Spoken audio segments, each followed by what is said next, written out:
Oh my gosh, that's an amazing looking bird. Hold on.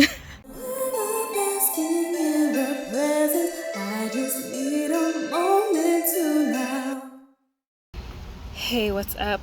It's Tiffany from Mellow Vibes with another video, and I'm trying to figure out where my camera is. Okay, I'm outside because it's actually nice. It's like 30 degrees up from yesterday, and today we're talking about how to stay creative when you don't feel like it.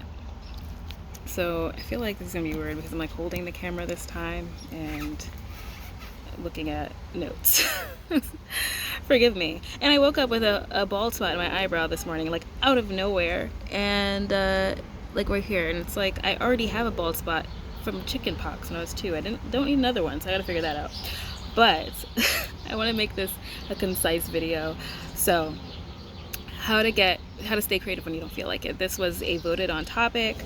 Again, the polls are on my Instagram, and sometimes I just ask the people around me as well. So this was the most voted on. And if you are new here, my channel helps introspective, creative, spiritual, artistic, wanderlusting freedom seekers work towards the life that they desire, develop and share their gifts, be more self-aware, and develop a healthier self and healthier relationships. And so if this is interesting to you, turn on your notifications and subscribe first, then turn on your notifications. This is very much like this quote I heard. Oh my gosh, that's an amazing looking bird. Hold on. Oh my gosh, can you see it? Can you see it?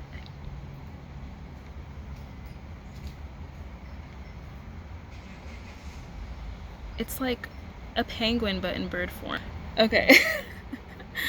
All right, so where was I? Yeah, this quote, right? There's a Jack London quote, maybe you've heard it, and it's, you can't wait for inspiration, you have to go after it with a club. And so I heard something like that before from someone else, I can't remember, who they were like, you know, sometimes you don't have the luxury to wait for inspiration. That's and they said it was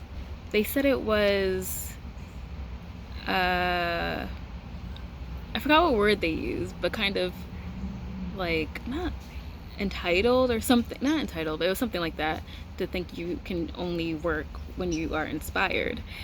And if you are a working artist, you know, sometimes there is no luxury of waiting for inspiration. You just have to do it.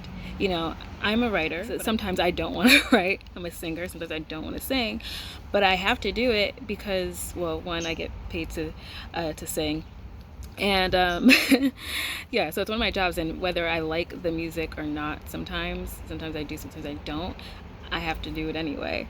And so regardless, and I don't mean that in a way as where I'm compromising beliefs or anything like that. Sometimes I just don't like melodically the song, but that's the song I'm given anyway. While the idea of forcing creativity, it doesn't sound whimsical and cool, but it does work. And much like affirmations, it can feel fake at some points, like in the beginning. A lot of us have done affirmations and you're just like, I don't even feel this way, but eventually you do. So it's kind of the same. At least for me, I find it kind of the same. So I mean, if you write, like, try free writing and journal prompts or different writing exercises if you just don't have an idea at that point. Free writing is just, it's literally, you just get up and, like, it's whatever is in your mind, whatever pops in your mind, whatever. It's kind of like, which is how I do scripting. I'm not thinking about anything. It's literally what's coming out of my hands, because I'm not even allowing myself to think about what it is.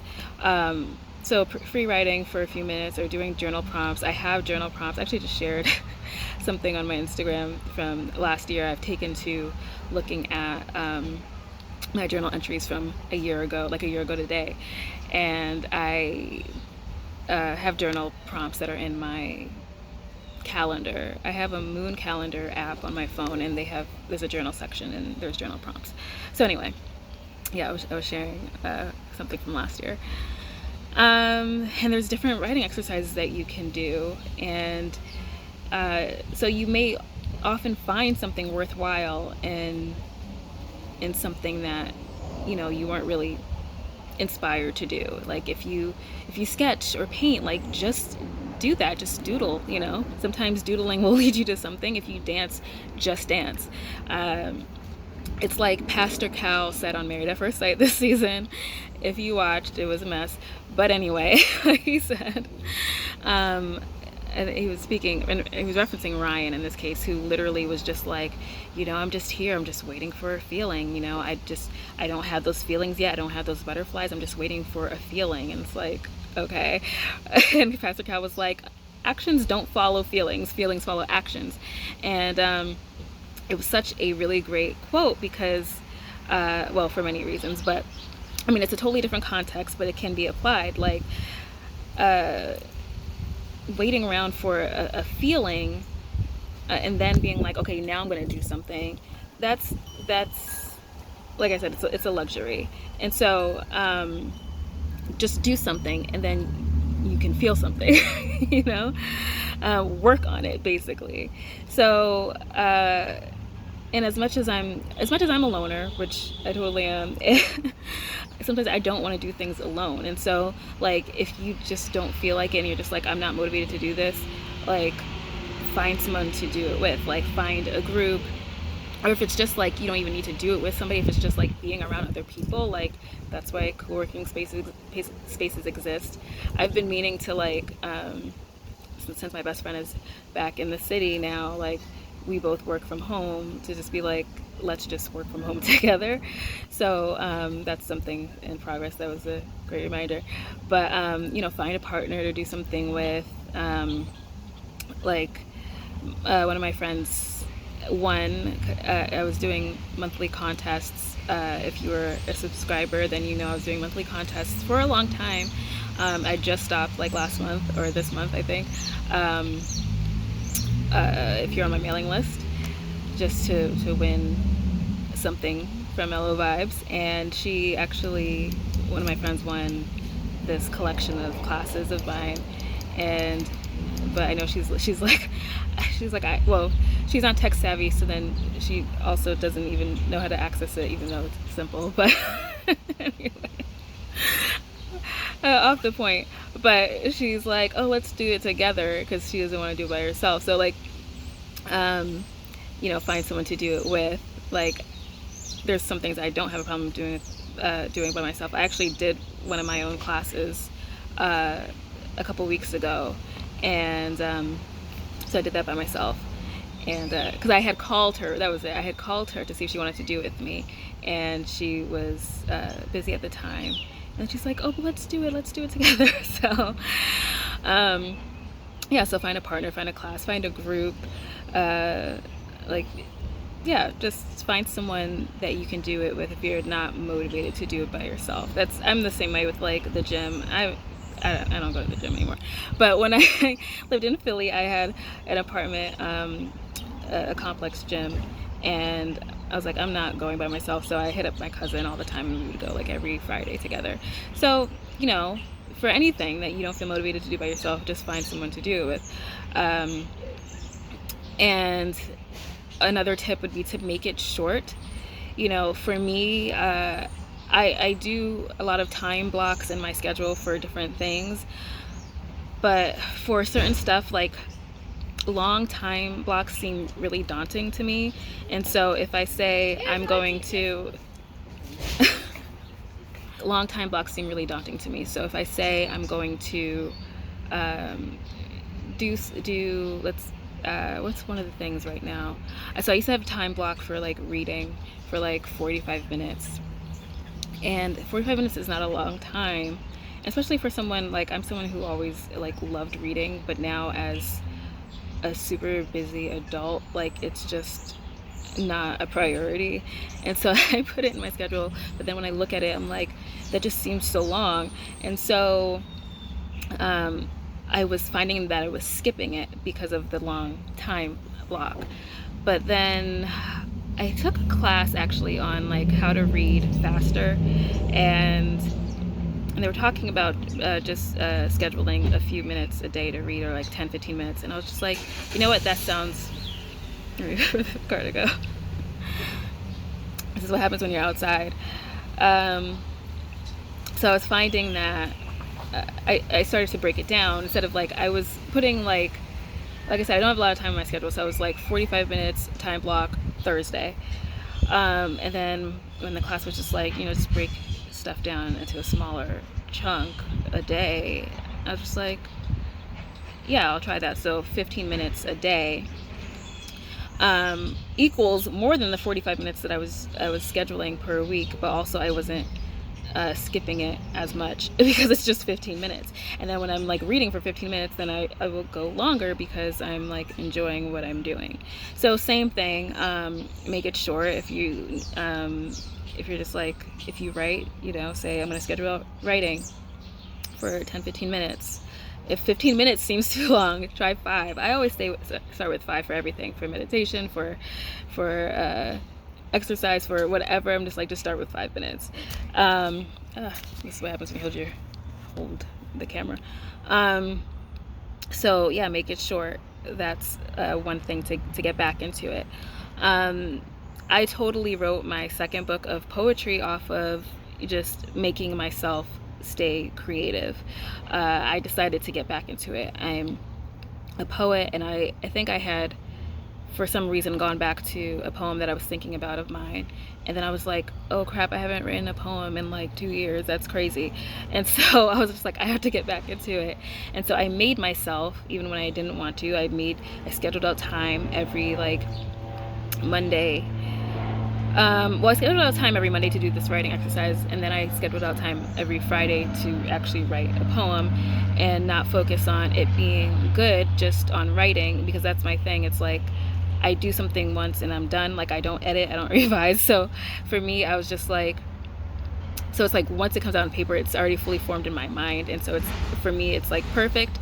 And so I was like, okay, well, that goes out the window. I'm just gonna write. I'm not gonna worry about it being good. But in that, there was the freedom, and then in that there was like really good ideas, and in that I wrote my second book of poetry. And so basically, like, whether I felt like it or not, I put it in my schedule and I did it weekly, and I got like a book that is really great and that I wouldn't have come up with otherwise. It just wouldn't have happened.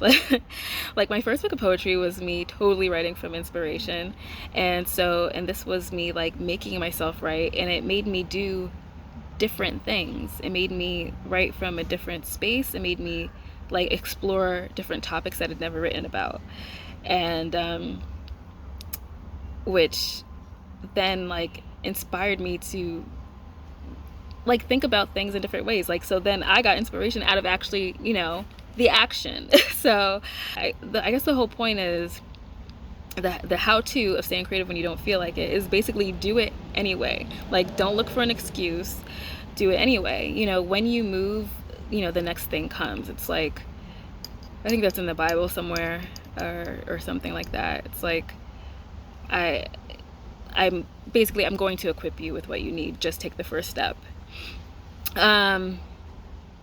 And I get that it's like so easy sometimes to just like veg out with all the stuff that we do, with how like busy we are, to just like veg out and do nothing and just chill and just like watch TV and like, make time for that too. Like, sure, but like I said, just begin with short times, and like I said, if 15 is too much, then do 5. And if you have any like more suggestions on how to stay creative when you don't feel like it, leave a comment on any tips that you have.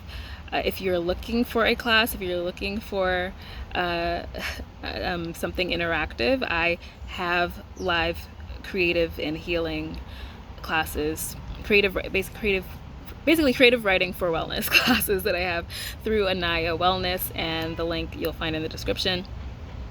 If you can't make a live class, you can always purchase a pre-recorded class of the classes that I do teach. I have one on how to create a self-hypnosis, which I've been doing since I was little, and so I have a class on that, which it is a writing class because you will be writing your hypnosis. And I have a class on how to create the life that you desire, which is also a writing class. I'm a writer. They're writing classes, and that's something that I'm getting used to myself saying. Somebody described me as such like many years back, and I was just like, oh, I guess I am, but I just never thought of myself as a writer. But I write poetry, I write songs, I write scripts, I write a lot of things. So anyway, what's my other class? My self-excavation class, obviously. My poetic excavation class, which is really the exercise that I used in order to write my second book. So